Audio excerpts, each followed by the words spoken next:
Hi hello ನಮಸ್ತೆ ಎಲ್ಲರಿಗೂ S media ಚಾನಲಿನ ಮತ್ತೊಂದು ವಿಡಿಯೋಗೆ ಸ್ವಾಗತ ಸುಸ್ವಾಗತ. ಸ್ನೇಹಿತರೆ, ಎಲ್ಲರೂ ಹೇಗಿದ್ದೀರಾ? ಎಲ್ಲರೂ ಚೆನ್ನಾಗಿದ್ದೀರಾ ಅಂದ್ಕೊಂಡಿದ್ದೀನಿ. ನಾನು ಕೂಡ ತುಂಬಾ ಚೆನ್ನಾಗಿದ್ದೀನಿ. ಎಲ್ಲರೂ ಚೆನ್ನಾಗಿದ್ದೀರಾ ಅಂದ್ಕೊಂಡು ಭಾವಿಸ್ಕೊಂಡು ಇವತ್ತಿನ ಒಂದು ವಿಡಿಯೋನ ಶುರು ಮಾಡಿಬಿಡೋಣ. ಇವತ್ತಿನ ಒಂದು ವಿಡಿಯೋದಲ್ಲಿ ಮೇಷರಾಶಿಯವರಿಗೆ ಗುರುಬಲದಿಂದ ಏನೆಲ್ಲ ಅದೃಷ್ಟದ ಫಲಗಳನ್ನು ಗಳಿಸಲಿದ್ದೀರಿ, ಯಾವುದರ ಬಗ್ಗೆ ಮುಂದಿನ ದಿನಗಳಲ್ಲಿ ಎಚ್ಚರಿಕೆ ವಹಿಸಬೇಕು ಅನ್ನೋದನ್ನ ಕಂಪ್ಲೀಟ್ ಆಗಿ ಇದೇ ವಿಡಿಯೋದಲ್ಲಿ ಮೇಷರಾಶಿಯವರ ಬಗ್ಗೆ ತಿಳಿಸ್ಕೊಡ್ತಾ ಹೋಗ್ತೀನಿ. ಅದು ನಿಮ್ಮ ವ್ಯಾಪಾರದಲ್ಲಿ, ವ್ಯವಹಾರದಲ್ಲಿ, ಹಣಕಾಸಿನಲ್ಲಿ, ವೃತ್ತಿ ಜೀವನದಲ್ಲಿ ನಿಂತು ಹೋಗಿದ್ದಂತಹ ಶುಭ ಕಾರ್ಯಗಳಾಗಲಿ ಸ್ನೇಹಿತರೆ, ಇನ್ನು ಮಕ್ಕಳ ಭವಿಷ್ಯದ ಬಗ್ಗೆ, ವಿದ್ಯಾಭ್ಯಾಸದ ಬಗ್ಗೆ, ಒಟ್ಟಾರೆಯಾಗಿ ಏನೆಲ್ಲ ಖರೀದಿ ಮಾಡೋ ಯೋಗ ಇದೆ ಅನ್ನೋದನ್ನ ತಿಳಿಸ್ಕೊಡ್ತಾ ಹೋಗ್ತೀನಿ. ಇದನ್ನೆಲ್ಲ ಒಟ್ಟಾರೆಯಾಗಿ ತಿಳ್ಕೋಬೇಕು. ಸಣ್ಣ ಪುಟ್ಟ ಪರಿಹಾರದಿಂದ ದೊಡ್ಡ ಸಮಸ್ಯೆಗಳೆಲ್ಲವೂ ನಿವಾರಣೆಯಾಗಬೇಕು. ಜ್ಯೋತಿಷ್ಯ ಪರಿಹಾರವನ್ನು ತಿಳ್ಕೋಬೇಕು. ನಾವು ಪರಿಹಾರವನ್ನು ಮಾಡಬೇಕು ಅಂದರೆ ಎಲ್ಲೂ ಕೂಡ ವಿಡನ್ನ ಸ್ಕಿಪ್ ಮಾಡಬಾರ್ದು. ಅಂದರೆ ವಿಡನ್ನ ಕಟ್ ಮಾಡಿ ಓಡಿಸ್ಕೊಂಡೋಗಿ ನೋಡ್ತೀರಾ, ಇದು ಫುಲ್ ಇನ್ಫಾರ್ಮೇಷನ್ ಅರ್ಥ ಆಗಲ್ಲ. ಸೊ ಹಾಗಾಗಿ ಎಲ್ಲ ವಿಡಿಯೋದಲ್ಲೂ ತಿಳಿಸ್ತಾ ಇರ್ತೀನಿ. ಮೊದಲಿಂದ ಕೊನೆ ತನಕ ವಿಡಿಯೋನ ವಾಚ್ ಮಾಡಿ. ವಿಡಿಯೋದಲ್ಲಿ ಒಳ್ಳೆಯ ಮಾಹಿತಿ ಸಿಕ್ಕಿದ್ದಲ್ಲಿ ತಪ್ಪದೆ ವಿಡಿಯೋಗೊಂದು ಲೈಕ್ ಕೊಟ್ಟು, ಇನ್ನೂ ನನ್ನ ಚಾನಲ್ನ ಸಬ್ಸ್ಕ್ರೈಬ್ ಮಾಡ್ಕೊಳ್ಳೋದನ್ನೇ ನೋಡ್ತಿದ್ರೆ ಎಸ್ ಮೀಡಿಯಾಗೆ ಸಬ್ಸ್ಕ್ರೈಬ್ ಆಗಿ ನಿಮ್ಮ ಅಭಿಪ್ರಾಯಗಳನ್ನು ಕಮೆಂಟ್ ಬಾಕ್ಸಲ್ಲಿ ತಿಳಿಸಬಹುದು. ಓಂ ನಮಃ ಶಿವಾಯ ಅಂತ ಕಮೆಂಟ್ ಮಾಡಿ. ಶಿವನ ಅನುಗ್ರಹದಿಂದ ನಿಮ್ಮ ಜೀವನದಲ್ಲಿರುವಂತಹ ಕಷ್ಟಗಳಾಗಲಿ, ಸಮಸ್ಯೆಗಳಾಗಲಿ, ಅಡಚಣೆಗಳಾಗಲಿ ಸ್ನೇಹಿತರೆ ಎಲ್ಲವೂ ಕೂಡ ಸಂಪೂರ್ಣವಾಗಿ ನಿವಾರಣೆಯಾಗಲಿ ಅಂತ ಹೇಳ್ಕೊತಾ ವಿಡಿಯೋ ಕಡೆ ಗಮನ ಕೊಟ್ಬಿಡೋಣ. ಈ ಅದೃಷ್ಟ ರಾಶಿ ನಿಮ್ಮ ಕುಟುಂಬದಲ್ಲಿ ನಿಮ್ಮ ಹಿತೈಷಿಗಳು, ನಿಮ್ಮ ಸ್ನೇಹಿತರು ಆಗಿದ್ದಲ್ಲಿ ತಪ್ಪದೆ ಅವ್ರಿಗೆ ವಿಡಿಯೋವನ್ನು ಶೇರ್ ಮಾಡಿ. ಯಾಕಂದರೆ ನಿಮ್ಮ ಕಡೆಯಿಂದ ಅವರ ಅದೃಷ್ಟ ಭವಿಷ್ಯವನ್ನು ಅವರು ಕೂಡ ತಿಳ್ಕೊಂಡಂಗಾಗುತ್ತೆ. ಓಕೆ, ಯಾರೆಲ್ಲ ಸಬ್ಸ್ಕ್ರೈಬ್ ಮಾಡ್ಕೊಂಡಿದ್ದೀರಾ ಅವ್ರಿಗೆ ಮತ್ತೊಮ್ಮೆ ಥ್ಯಾಂಕ್ ಯು ಸೋ ಮಚ್ ಅಂತ ಹೇಳ್ತಾ ವಿಡಿಯೋ ಕಡೆ ಗಮನ ಕೊಡ್ತಾ ಹೋಗೋಣ. ಸ್ನೇಹಿತರೆ, ಮೇಷರಾಶಿಯವರಿಗೆ ಮಾರ್ಚ್ ದ್ವಿತೀಯಾರ್ಧದಿಂದ ಸಾಕಷ್ಟು ಬದಲಾವಣೆಯನ್ನು ನೋಡಲಿದ್ದೀರಿ. ಯಾಕಂದರೆ ಗ್ರಹಗಳ ಸಂಚಾರ ಮತ್ತು ಗ್ರಹಗಳ ಸ್ಥಾನ ಬದಲಾವಣೆ, ಗ್ರಹಗಳ ಪ್ರಭಾವ ಬೀರಲಿದೆ ಸ್ನೇಹಿತರೆ. ಆ ಕಾರಣದಿಂದ ನಿಮ್ಮ ಜೀವನದಲ್ಲಿ ಸಾಕಷ್ಟು ಬದಲಾವಣೆ ಅಂತಲೇ ಹೇಳಬಹುದು. ಹಾಗಿದ್ರೆ ಆದಾಯ ಮತ್ತು ವೆಚ್ಚಗಳ ನಡುವಿನ ಜಿದ್ದಾಜಿದ್ದಿ ಅಂತಲೇ ಹೇಳಬಹುದು.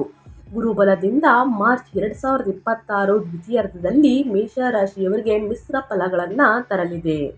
ನಿಮ್ಮ ರಾಶಿಯ ಅಧಿಪತಿ ಮಂಗಳನು 11ನೇ ಮನೆಯಲ್ಲಿ ಕುಂಭ ರಾಶಿಯಲ್ಲಿ ಸಾಗುತ್ತಿದ್ದಾರೆ. ರಾಹು ಮತ್ತು ಬುಧನೊಂದಿಗೆ ಬಲಿಷ್ಠವಾಗಿ ನೆಲೆಸಿದ್ದಾರೆ. ಇದು ಆರ್ಥಿಕ ಪ್ರಗತಿ ಹೆಚ್ಚಾಗಲಿದೆ, ಜನಪ್ರಿಯತೆ ಹೆಚ್ಚಾಗಲಿದೆ ಮತ್ತು ಸಾಮಾಜಿಕ ಯಶಸ್ಸಿಗೆ ಭದ್ರ ಬುನಾದಿ ಹಾಕಲಿದೆ ಅಂತಲೇ ಹೇಳಬಹುದು. ನೀವು ಹೊಸ ಆದಾಯದ ಮೂಲಗಳ ಹುಡುಕಾಟದಲ್ಲಿ ಯಶಸ್ವಿಯಾಗುತ್ತೀರಿ ಸ್ನೇಹಿತರೆ. ಆದರೆ 12ನೇ ಮನೆಯು ವ್ಯಯಸ್ಥಾನದಲ್ಲಿ ಅಷ್ಟೇ ಸಕ್ರಿಯವಾಗಿ ಸ್ನೇಹಿತರೆ. ಈಗಾಗಲೇ ಅಲ್ಲಿರುವಂತಹ ಶನಿಯೊಂದಿಗೆ ಮಾರ್ಚ್ ದ್ವಿತೀಯಾರ್ಧದಲ್ಲಿ ಅಂದರೆ 15ನೇ ತಾರೀಕು ನಂತರ ಶುಕ್ರನು ಉಚ್ಚನಾಗಿ ಸೇರುತ್ತಾರೆ ಮತ್ತು ಮಾರ್ಚ್ 15ರಿಂದ ಸೂರ್ಯನ ಪ್ರವೇಶವಾಗುತ್ತದೆ ಸ್ನೇಹಿತರೆ. ಇದರಿಂದ ನೀವು ವೆಚ್ಚಗಳು ಗಗನಕ್ಕೇರಲಿದೆ ಅಂತಲೇ ಹೇಳಬಹುದು. ಅದೇ ರೀತಿ ಕೆಟ್ಟದಲ್ಲದಿದ್ದರೂ ಹೆಚ್ಚಿನ ಹಣವು ಐಷಾರಾಮಿ ವಸ್ತುಗಳು, ಪ್ರವಾಸ ಅಥವಾ ಹೂಡಿಕೆಗಳಿಗೆ ವ್ಯಯವಾಗಲಿದೆ. ಹಣಕಾಸಿನ ನಿರ್ವಹಣೆಯಲ್ಲಿ ಜಾಗರೂಕತೆ ಅತ್ಯಗತ್ಯ ಅಂತಲೇ ಹೇಳ್ಬೋದು ಮೇಷರಾಶಿಯವರಿಗೆ. ಹಾಗಿದ್ರೆ ಗ್ರಹಗಳ ಸಂಚಾರ ಹೇಗಿರಲಿದೆ, ಯಾವುದರ ಬಗ್ಗೆ ಎಚ್ಚರಿಕೆ ವಹಿಸಬೇಕು, ಏನೆಲ್ಲ ಪ್ರಭಾವವನ್ನು ನೋಡಲಿದ್ದೀರಿ ಅನ್ನೋದನ್ನ ನೋಡ್ತಾ ಹೋಗೋಣ. ಮೊದಲನೇದಾಗಿ ಗ್ರಹ ನಿಮ್ಮ ರಾಶಿಯ ಅಧಿಪತಿ ಸ್ಥಾನ ಬಂದು 10ನೇ ಮನೆಯಲ್ಲಿ ಕುಂಭದಲ್ಲಿ ಸಂಚಾರವನ್ನು ಮಾಡಲಿದೆ. ಇದು ಪ್ರಭಾವ ಯಾವ ರೀತಿ ಬೀರಲಿದೆ ಅಂದರೆ ಆಕಸ್ಮಿಕ ಲಾಭ, ಮಹತ್ವಾಕಾಂಕ್ಷೆ ಮತ್ತು ಸಾಮಾಜಿಕ ಸವಾಲುಗಳು ಹೆಚ್ಚಾಗಲಿದೆ. ಇನ್ನು ರಾಹು 11ನೇ ಮನೆಯಲ್ಲಿ ಕುಂಭದಲ್ಲಿ ಸಂಚಾರವನ್ನು ಮಾಡಲಿದೆ. ನಿರೀಕ್ಷಿತವಲ್ಲದ ಧನಲಾಭ ಮತ್ತು ತೀವ್ರ ಆಸೆಗಳು ಹೆಚ್ಚಾಗಲಿದೆ ಅಂತಲೇ ಹೇಳ್ಬೋದು. ಅದು ಐಷಾರಾಮಿ ವಸ್ತುಗಳಾಗಲಿ ಸ್ನೇಹಿತರೆ, ಇನ್ನು ಯಾವುದರ ಬಗ್ಗೆ ಆಗಲಿ ನಿಮಗೆ ಆಸೆಗಳು ಹೆಚ್ಚಾಗಲಿದೆ. ಇನ್ನು ಶುಕ್ರನ ಸಂಚಾರ 12ನೇ ಮನೆಯಲ್ಲಿ ಉಚ್ಚ ಸ್ಥಿತಿಯಲ್ಲಿ ಸಂಚಾರವನ್ನು ಮಾಡಲಿದೆ. ಐಷಾರಾಮಿ ವೆಚ್ಚ, ವಿದೇಶ ಪ್ರವಾಸ ಮತ್ತು ಪ್ರೇಮ ಸುಖ ಹೆಚ್ಚಾಗಲಿದೆ. ಇನ್ನು ಸೂರ್ಯ 11ನೇ ಮನೆಯಲ್ಲಿ ನಂತರ 12ನೇ ಮನೆಗೆ ಸ್ಥಳಾಂತರಗೊಂಡು ಮಾರ್ಚ್ 15ರಿಂದ ಸಂಚಾರವನ್ನು ಮಾಡಲಿದೆ. ಗೌರವ ಪ್ರಾಪ್ತಿ, ನಂತರ ಆರೋಗ್ಯ, ಕಣ್ಣಿನ ಸಮಸ್ಯೆ ಉದ್ಭವವಾಗಲಿದೆ ಸ್ನೇಹಿತರೆ. ಇನ್ನು ಶನಿ 12ನೇ ಮನೆಯಲ್ಲಿ ಮೀನದಲ್ಲಿ ವೆಚ್ಚಗಳು ಮತ್ತು ಆಧ್ಯಾತ್ಮಿಕ ಒಲವು. ಇನ್ನು ಅದೇ ರೀತಿ ಗುರು ಸ್ನೇಹಿತರೆ ತಿಂಗಳ ಪೂರ್ತಿ ಸಂಚಾರವನ್ನು ಮಾಡುವ ಕಾರಣ ವ್ಯಾಪಾರ ವ್ಯವಹಾರದಲ್ಲಿ ಸಾಕಷ್ಟು ಬದಲಾವಣೆಯನ್ನು ನೋಡಲಿದ್ದೀರಿ. ಇದು ಗ್ರಹಗಳ ಸಂಚಾರ ಮತ್ತು ಗ್ರಹಗಳ ಸ್ಥಾನ ಬದಲಾವಣೆ, ಅದರಿಂದಾಗುವಂತಹ ಪ್ರಭಾವವನ್ನು ಮೇಷರಾಶಿಯವರು ನೋಡಲಿದ್ದೀರಿ. ಸ್ನೇಹಿತರೆ, ಇನ್ನು ವೃತ್ತಿ ಮತ್ತು ಉದ್ಯೋಗದ ಬಗ್ಗೆ ಹೇಳೋದಾದ್ರೆ ಏನೆಲ್ಲ ಬದಲಾವಣೆಯನ್ನ ನೋಡಲಿದ್ದೀರಿ, ಯಾವುದರ ಬಗ್ಗೆ ಎಚ್ಚರಿಕೆ ವಹಿಸಬೇಕು ಅನ್ನೋದನ್ನ ನೋಡ್ತಾ ಹೋಗೋಣ. ಮಾರ್ಚ್ 15ರ ನಂತರ ಸೂರ್ಯನು 12ನೇ ಮನೆಗೆ ಪ್ರವೇಶಿಸಿದಾಗ ಸ್ವಲ್ಪ ಎಚ್ಚರಿಕೆ ಅಗತ್ಯ. ನಿಮ್ಮ ವೃತ್ತಿಯಲ್ಲಿ, ಕೆಲಸದ ಸ್ಥಳದಲ್ಲಿ ಗುಪ್ತ ಶತ್ರುಗಳು ತೊಂದರೆ ನೀಡಬಹುದು ಅಥವಾ ಪಿತೂರಿಯನ್ನು ನಡೆಸಬಹುದು ಒಳಗೆ, ಅಥವಾ ಅಧಿಕೃತ ಜವಾಬ್ದಾರಿಗಳಿಂದ ಸುಸ್ತಾಗಬಹುದು. ನೀವು ಸರ್ಕಾರಿ ಕೆಲಸಗಳು ಅಥವಾ ತೆರಿಗೆ ಸಂಬಂಧಿತ ವಿಷಯಗಳಲ್ಲಿ ಪಾರದರ್ಶಕತೆ ಕಾಪಾಡಿಕೊಳ್ಳಿ. ಸಹಕಾರವೇ ಈ ತಿಂಗಳ ಯಶಸ್ಸಿನ ಸೂತ್ರ ಅಂತಲೇ ಹೇಳಬಹುದು. ಈ ತಿಂಗಳು ವೃತ್ತಿ ಕ್ಷೇತ್ರದಲ್ಲಿ ಸಂಪರ್ಕಗಳನ್ನು ವಿಸ್ತರಿಸಲು ಉತ್ತಮವಾಗಿದೆ. ನಿಮ್ಮ ರಾಶಿಯ ಅಧಿಪತಿ ಮಂಗಳನು ಲಾಭದ ಸ್ಥಾನದಲ್ಲಿ ಇರುವುದರಿಂದ ಆತ್ಮವಿಶ್ವಾಸ ಹೆಚ್ಚಿರಲಿದೆ. ಗುರಿ ತಲುಪಲು ನೀವು ತೋರುವಂತಹ ಆಕ್ರಮಣಕಾರಿ ಶೈಲಿಯು ಯಶಸ್ಸನ್ನು ನೀಡಲಿದೆ. ಹಾಗಾಗಿ ನಿಮ್ಮ ಗುರಿ ಸ್ನೇಹಿತರೆ ಎಲ್ಲಿಗೂ ಕೂಡ ಬದಲಾಗದೇ ಇರಲಿ ಸ್ನೇಹಿತರೆ. ಯಶಸ್ಸಿನ ಕಡೆಗೆ ನಿಮ್ಮ ಗುರಿಗಿರುವುದು ಉತ್ತಮ. ಉದ್ಯಮಿಗಳಿಗೆ, ವಿಶೇಷವಾಗಿ ಡಿಜಿಟಲ್ ಪ್ಲಾಟ್ಫಾರ್ಮ್ ಅಥವಾ ತಾಂತ್ರಿಕ ಕ್ಷೇತ್ರಗಳಲ್ಲಿ ಹೊಸ ಲಾಭದ ಹಾದಿಗಳು ತೆರೆಯಲಿದೆ. ಇನ್ನು ವ್ಯಾಪಾರ ವ್ಯವಹಾರದ ಬಗ್ಗೆ ಹೇಳೋದಾದರೆ, ಪಾಲುದಾರಿಕೆ ಬಗ್ಗೆ ಹೇಳೋದಾದರೆ, ಯಾರನ್ನೂ ಕೂಡ ಮೇಷರಾಶಿಯವರು ಕುರುಡರಾಗಿ ನಂಬೇಡಿ. ಗ್ರಹಗಳ ಸಂಚಾರದಿಂದ ನಿಮ್ಮ ಮನಸ್ಥಿತಿ ಸ್ನೇಹಿತರೆ ಸೋಲುವಂತಹ ಮನಸ್ಥಿತಿ. ಹಾಗಾಗಿ ಅವರ ಮಾತುಗಳಿಗೆ ನೀವು ಸೋಲ್ಬೇಡಿ. ಯಾರನ್ನು ಕೂಡ ಕುರುಡರಾಗಿ ನಂಬೇಡಿ. ಯಾವುದೇ ಪಾಲುದಾರಿಕೆಗೆ ಒಪ್ಪಂದಕ್ಕಾಗಲಿ ಸಹಿಯನ್ನು ಹಾಕಬೇಕಾದ್ರೆ 2-3 ಬಾರಿ ಯೋಚಿಸಿ ಸಹಿಯನ್ನು ಹಾಕುವುದು ಉತ್ತಮ. ಯಾಕಂದರೆ ಶತ್ರುಗಳು ನಿಮ್ಮ ಸ್ನೇಹಿತರೇ ಆಗಿರಬಹುದು. ಇದಕ್ಕೆಲ್ಲ ಕಾರಣ ಸ್ನೇಹಿತರೆ ಗ್ರಹಗಳ ಸಂಚಾರ. ಎಚ್ಚರಿಕೆಯಿಂದ ನಿರ್ಧಾರಗಳನ್ನು ತೆಗೆದುಕೊಳ್ಳಿ ಅಂತ ಹೇಳ್ತಾ, ಇನ್ನು ಹಣಕಾಸಿನ ಬಗ್ಗೆ ಹೇಳೋದಾದರೆ, ನಿಮ್ಮ ಹಣಕಾಸಿನ ಬಗ್ಗೆ ಯಾವುದರ ಬಗ್ಗೆ ಜಾಗೃತಿ ವಹಿಸಬೇಕು, ಏನೆಲ್ಲ ಅದೃಷ್ಟದ ಫಲವನ್ನು ನೋಡಲಿದ್ದೀರಿ ಹಣಕಾಸಿನ ವಿಚಾರದ ಬಗ್ಗೆ ಅನ್ನೋದಾದರೆ, ಹಣಕಾಸಿನ ದೃಷ್ಟಿಯಿಂದ ಇದು ಭರ್ಜರಿಯಾದಂತಹ ಲಾಭದ ತಿಂಗಳು. ಅದರಲ್ಲೂ ದ್ವಿತೀಯಾರ್ಧದಲ್ಲಿ ಧನಯೋಗವನ್ನು ಸಂಯೋಜನೆಯು ಕೂಡ ನೋಡಲಿದ್ದೀರಿ. 12ನೇ ಮನೆಯಲ್ಲಿ ಮಂಗಳ ಮತ್ತು ರಾಹು ಸಂಯೋಜನೆಯು ಧನಯೋಗವನ್ನು ಸೃಷ್ಟಿಸುತ್ತಿದ್ದು, ಹಳೆಯ ಹೂಡಿಕೆ ಅಥವಾ ತಾಂತ್ರಿಕ ವ್ಯವಹಾರದಿಂದ ಆಕಸ್ಮಿಕವಾಗಿ ಹಣ ಬರಲಿದೆ. ಗುರುಗ್ರಹದ ಶುಭ ದೃಷ್ಟಿಯು ಆದಾಯದ ಹರಿವನ್ನು ಹೆಚ್ಚಿಸಲಿದೆ ಅಂತಲೇ ಹೇಳಬಹುದು. ಮತ್ತೊಂದೆಡೆ ಸ್ನೇಹಿತರೆ, ಮಾರ್ಚ್ 15ರಿಂದ ಶುಕ್ರನು 12ನೇ ಮನೆಯಲ್ಲಿ ಉಚ್ಚನಾಗಿರುವುದರಿಂದ ಐಷಾರಾಮಿ ವೆಚ್ಚ ಹೆಚ್ಚಾಗಲಿದೆ. ಬೆಲೆ ಬಾಳುವಂತಹ ಬಟ್ಟೆಗಳು, ಗ್ಯಾಜೆಟ್ಗಳು ಅಥವಾ ದುಬಾರಿ ಪ್ರವಾಸಕ್ಕಾಗಿ ಹಣ ಖರ್ಚಾಗಬಹುದು. ಹಣ ಎಷ್ಟು ವೇಗವಾಗಿ ಬರುತ್ತದೋ ಅಷ್ಟೇ ವೇಗವಾಗಿ ಹೋಗುವಂತಹ ಸಾಧ್ಯತೆ ಇದೆ. ಆದ್ದರಿಂದ ಅನಗತ್ಯ ಆಸೆಗಳು, ಅನಗತ್ಯ ಖರ್ಚುಗಳ ಬಗ್ಗೆ ಎಚ್ಚರಿಕೆ ಇರಲಿ. ರಾಹುವಿನ ಪ್ರಭಾವದಿಂದ ಉಂಟಾಗುವಂತಹ ಅನಗತ್ಯ ಆಸೆಗಳು, ಇನ್ನು ಅನಗತ್ಯ ಖರ್ಚುಗಳು ಅಂತಲೇ ಹೇಳಬಹುದು. ಅದರ ಬಗ್ಗೆ ಅತಿ ಹೆಚ್ಚಾಗಿ ಗಮನವನ್ನು ಕೊಡಿ, ಜಾಗೃತಿ ಇರಲಿ, ಎಚ್ಚರಿಕೆಯಿಂದ ಖರ್ಚು ಮಾಡಿ ಅಂತ ಹೇಳ್ತಾ, ಇನ್ನು ಅದೇ ರೀತಿ ನಿಮ್ಮ ಹೆಲ್ತ್ ಬಗ್ಗೆ ಹೇಳೋದಾದರೆ, ನಿಮ್ಮ ಆರೋಗ್ಯದಲ್ಲಿ ಏನೆಲ್ಲ ಬದಲಾವಣೆಯನ್ನು ನೋಡಲಿದ್ದೀರಿ, ಯಾವುದರ ಬಗ್ಗೆ ಮುನ್ನೆಚ್ಚರಿಕೆಗಳನ್ನು ತೆಗೆದುಕೊಳ್ಬೇಕು ಅನ್ನೋದನ್ನ ನೋಡ್ತಾ ಹೋಗೋಣ. ಮೇಷರಾಶಿಯವರಿಗೆ ಮಾರ್ಚ್ ದ್ವಿತೀಯಾರ್ಧದಿಂದ ಸ್ನೇಹಿತರೆ ಮಂಗಳನ ಬಲದಿಂದ ದೈಹಿಕ ಶಕ್ತಿ ಉತ್ತಮವಾಗಿರುತ್ತದೆ. ಆದರೆ 12ನೇ ಮನೆಯಲ್ಲಿ ಗ್ರಹಗಳ ದಟ್ಟಣೆ ಅಂದರೆ ಶನಿ, ಶುಕ್ರ ಮತ್ತು ಸೂರ್ಯ ಇರುವುದರಿಂದ ನಿದ್ರಾಹೀನತೆ ಮತ್ತು ಕಣ್ಣಿನ ದಣಿವು ಉಂಟಾಗಬಹುದು. ವಿಶೇಷವಾಗಿ ಎಡಗಣ್ಣಿನ ಬಗ್ಗೆ ಜಾಗೃತಿ ಇರಲಿ. ಮಂಗಳ ಮತ್ತು ರಾಹು ಸಂಯೋಜನೆಯು ಮಾನಸಿಕ ಒತ್ತಡ ಅಥವಾ ರಕ್ತದೊತ್ತಡದ ಏರುಪೇರಿಗೆ ಕಾರಣವಾಗಬಹುದು. 12ನೇ ಮನೆಯು ಪಾದಗಳನ್ನು ಸೂಚಿಸುವುದರಿಂದ ಓಡಾಡುವ ಸಣ್ಣ ಪುಟ್ಟ ಗಾಯಗಳಾಗದಂತೆ ನೋಡಿಕೊಳ್ಳಿ. ಮಲಗುವ ಮುನ್ನ ಧ್ಯಾನ ಮಾಡುವುದು ಮನಸ್ಸನ್ನು ಶಾಂತವಾಗಿಡಲು ಸಹಾಯವನ್ನು ಮಾಡುತ್ತದೆ. ಹಾಗಾಗಿ ಬಹಳಷ್ಟು ಎಚ್ಚರಿಕೆಯನ್ನು ವಹಿಸಿ ಪ್ರತಿದಿನ ಸಣ್ಣ ಧ್ಯಾನ, ವ್ಯಾಯಾಮ, ಲಘು ವ್ಯಾಯಾಮದಿಂದನೇ ಶುರು ಮಾಡಿ ವಾಕಿಂಗ್ ಮಾಡುವುದು.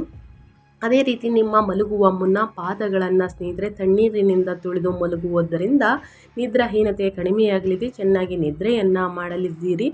ತಪ್ಪದೆ ಇದರ ಬಗ್ಗೆ ಒಂದು ಎಚ್ಚರಿಕೆ ವಹಿಸಿ ನಿಮ್ಮ ಆರೋಗ್ಯದ ಬಗ್ಗೆ ಮೇಷರಾಶಿಯವರು ಅಂತ ಹೇಳ್ತಾ, ಇನ್ನು ಮುಂದಿನದಾಗಿ ಹೇಳೋದಾದರೆ ಕುಟುಂಬದ ಬಗ್ಗೆ, ನಿಮ್ಮ ಫ್ಯಾಮಿಲಿ ಬಗ್ಗೆ ಹೇಳೋದಾದರೆ ಏನೆಲ್ಲ ಬದಲಾವಣೆಯನ್ನು ನೋಡಲಿದ್ದೀರಿ, ಯಾವುದರ ಬಗ್ಗೆ ಎಚ್ಚರಿಕೆ ವಹಿಸಬೇಕು ಅನ್ನೋದನ್ನ ನೋಡ್ತಾ ಹೋಗೋಣ.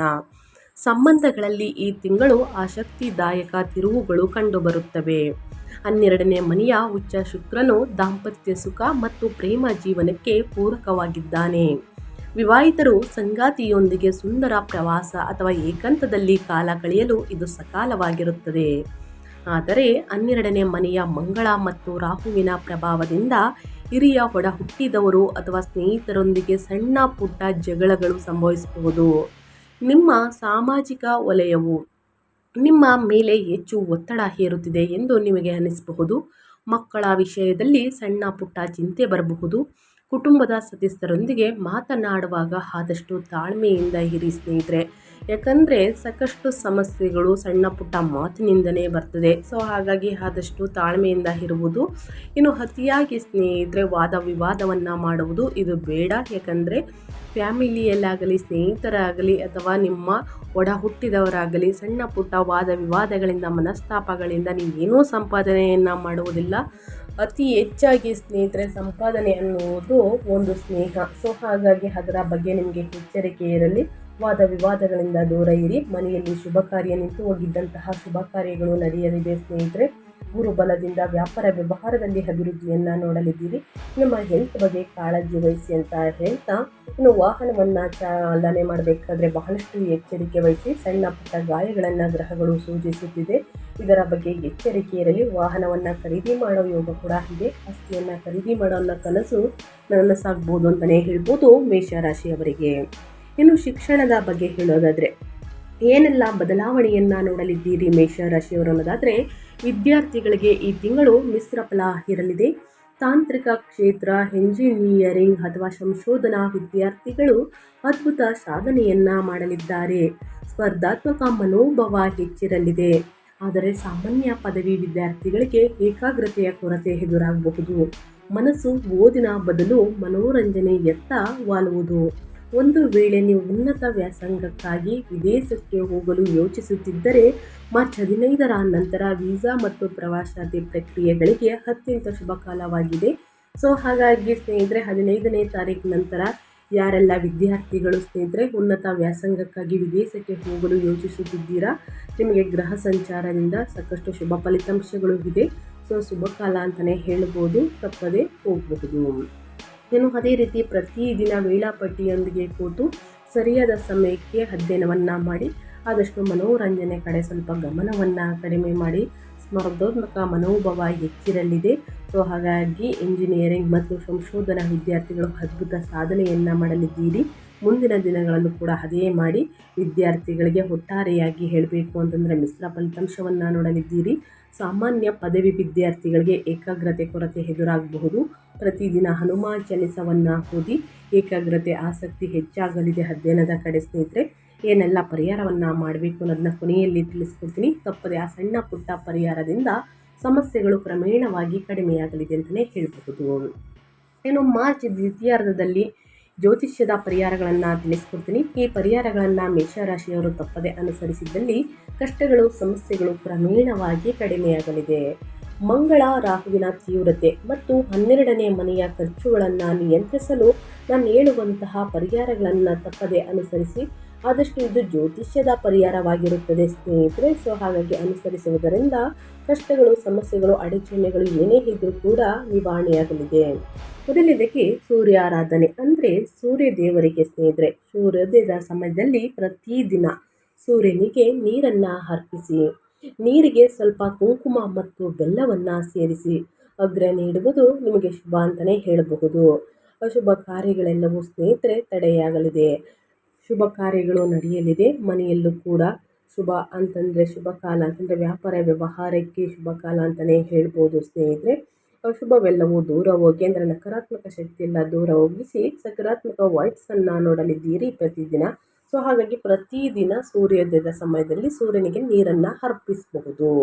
ಇನ್ನು ದಾನ ಧರ್ಮವನ್ನು ಮಾಡಿ. ಮೊದಲನೇದಾಗಿ 12ನೇ ಮನೆಯ ಸಕ್ರಿಯವಾಗಿರುವುದರಿಂದ ಸ್ವಯಂ ಪ್ರೇರಿತ ದಾನ ಮಾಡುವುದು ಆರ್ಥಿಕ ನಷ್ಟವನ್ನು ಅಂದರೆ ಹಣಕಾಸಿನ ನಷ್ಟವನ್ನು ತಪ್ಪಿಸುತ್ತದೆ. ಶುಕ್ರವಾರದಂದು ಬಡವರಿಗೆ ಬಟ್ಟೆ ಅಥವಾ ಅನ್ನದಾನವನ್ನು ಮಾಡಿ. ನಿಮ್ಮ ಕೈಯಲ್ಲಾದಷ್ಟು ಮಾಡಿ ಸ್ನೇಹಿತರೆ. ಸೊ ಹಾಗಾಗಿ ನಿಮಗೆ ಬೇರೆಯವ್ರ ಹತ್ರ ಸಾಲ ಎಲ್ಲ ಮಾಡಿ ನಿಮಗೆ ಇಲ್ಲ ಅಂತಂದರೆ ಬೇರೆಯವ್ರಿಗೆ ಮಾಡಿ ಅಂತ ನಾನು ತಿಳಿಸ್ತಾ ಇಲ್ಲ. ನಿಮ್ಮ ಕೈಯಲ್ಲಾದಷ್ಟು ಸಹಾಯವನ್ನು ಮಾಡಿ. ಆದಷ್ಟು ಅನ್ನದಾನವನ್ನು ಮಾಡಿ. ಒಬ್ಬ ವ್ಯಕ್ತಿಗೆ ಅನ್ನದಾನವನ್ನು ಮಾಡುವುದರಿಂದ ನಿಮಗೆ ಸಾಕಷ್ಟು ಅದೃಷ್ಟವನ್ನು ನೀವೇ ನೋಡಲಿದ್ದೀರಿ. ನಿಮಗೆ ಗೊತ್ತೋ ಗೊತ್ತಿಲ್ಲದೇ ಸ್ನೇಹಿತರೆ ನಿದ್ರೆಗೆ ಪರಿಹಾರ ಅಂತಲೇ ಹೇಳಬಹುದು. ನಿದ್ರೆಯ ಸಮಸ್ಯೆ ಇದ್ದರೆ ಮಲಗುವ ಮುನ್ನ ಪಾದಗಳನ್ನು ತಣ್ಣೀರಿನಿಂದ ತೊಳೆದುಕೊಳ್ಳಿ. ಅಥವಾ ನಿಮ್ಮ ದಿಂಬಿನ ಕೆಳಗೆ ಸ್ವಲ್ಪ ಸೋಂಪನ್ನು ಕಾಳುಗಳನ್ನು ಸ್ನೇಹಿತರೆ ಒಂದು ಚಿಕ್ಕ ಚೀಲದಲ್ಲಿ ಕಟ್ಟಿ ಅಥವಾ ಒಂದು ಬಟ್ಟೆಯಲ್ಲಿ ಕಟ್ಟಿ ದಿಂಬಿನ ಕೆಳಗಡೆ ಇಟ್ಕೊಳ್ಳುವುದರಿಂದ ಸ್ನೇಹಿತರೆ ನಿಮಗೆ ಚೆನ್ನಾಗಿ ನಿದ್ರೆ ಬರಲಿದೆ ಅಂತಲೇ ಹೇಳ್ಬೋದು. ನಿದ್ರೆಯ ಸಮಸ್ಯೆ ನಿವಾರಣೆಯಾಗಲಿದೆ.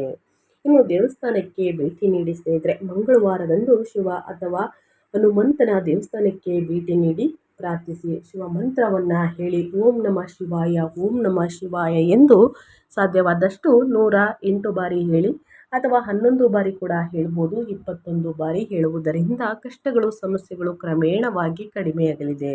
ಸ್ನೇಹಿತರೆ, ಇವತ್ತಿನ ಒಂದು ವಿಡಿಯೋ ಮೇಷರಾಶಿಯವರಿಗೆ ಇದಾಗಿರುತ್ತದೆ. ವಿಡಿಯೋದಲ್ಲಿ ಒಳ್ಳೆಯ ಮಾಹಿತಿ ಸಿಕ್ಕಿದ್ದಲ್ಲಿ, ಈ ವಿಡಿಯೋ ಯೂಸ್ಫುಲ್ ಅನಿಸಿದ್ದಲ್ಲಿ, ಗುರುಬಲದಿಂದ ಗುರು ದೃಷ್ಟಿಯಿಂದ ಏನೆಲ್ಲ ಅದೃಷ್ಟವನ್ನು ನೋಡಲಿದ್ದೀರಿ ಅಂತ ತಿಳಿಸ್ಕೊಟ್ಟಿದ್ದೀನಿ. ಒಟ್ಟಾರೆಯಾಗಿ ಈ ವಿಡಿಯೋದಲ್ಲಿ ಒಳ್ಳೆಯ ಮಾಹಿತಿ ಯೂಸ್ಫುಲ್ ಅನಿಸಿದ್ರೆ ಇದೇ ಥರ ಕಂಟೆಂಟ್ಗೋಸ್ಕರ ನನ್ನ ಚಾನಲ್ನ ಸಬ್ಸ್ಕ್ರೈಬ್ ಆಗಿಲ್ಲ ಅಂದರೆ SPS ಮೇಡಿಗೆ ಸಬ್ಸ್ಕ್ರೈಬ್ ಆಗಿ ನಿಮ್ಮ ಅಭಿಪ್ರಾಯಗಳನ್ನು ಕಮೆಂಟ್ ಬಾಕ್ಸಲ್ಲಿ ತಿಳಿಸ್ಬೋದು. ಯಾರೆಲ್ಲ ಸಬ್ಸ್ಕ್ರೈಬ್ ಮಾಡಿಕೊಂಡು ಪ್ರತಿನಿತ್ಯ ವಿಡಿಯೋ ವಾಚ್ ಮಾಡ್ತಿದ್ದೀರಾ ಅಂಥವರಿಗೆ ಶನಿ ಬಲ ಗುರುಬಲ ಎರಡೂ ಕೂಡ ಇರಲಿ ಅಂತ ಹೇಳ್ತಾ, ನಿಮಗೂ ಮತ್ತು ನಿಮ್ಮ ಕುಟುಂಬಕ್ಕೆ ತುಂಬಾ ಒಳ್ಳೆಯದಾಗಲಿ. ಮತ್ತೊಂದು ವಿಡಿಯೋ ಜೊತೆ ಮತ್ತೊಂದು ಹೊಸ ಭವಿಷ್ಯದಲ್ಲಿ ಹೊಸ ಅಪ್ಡೇಟಲ್ಲಿ ಸಿಗ್ತೀನಿ. Thank you for watching.